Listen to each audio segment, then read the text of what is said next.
Okay, eliminate பண்ணிட்டாங்க. And இப்போ ஃபைனலாக இருக்கிறது இல்லை, பெரிய பையன் மட்டும் தான் கையில் M249லாம் எடுத்துகிட்டு வெறியாக வந்துட்டு இருக்கிறாங்க. டீம் லாக் வச்சிருக்காங்கன்னு நினைக்கிறேன். ரஷ் பண்ணுறதுக்கு ட்ரை பண்ணுறது ப்ளே ஜோக்கர். அவங்க ஆல்ரெடி 2 டீமும் ஃபைட் எடுத்துகிட்டு இருக்காங்க. தேர்ட் பார்ட்டி பண்ணுறதுக்கு போவாங்க. க்ளோஸ் ரேஞ்சில் இந்த பக்கத்தில் இருந்து கையில் இருக்கிற 5 நேட் வச்சுருக்குறாங்க ப்ரோ. 5ஐயும் தயவு செஞ்சு யூஸ் பண்ணி யார் அது டீம் 13ல வர்றது? டைமே கூடல எல்லாரையும் ஃபினிஷ் பண்ணுறதுக்கு நிறைய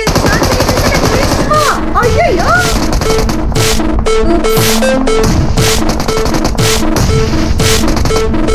பட் நைஸ் விஷ்வா. பட் நான் இதை எக்ஸ்பெக்ட் பண்ணல.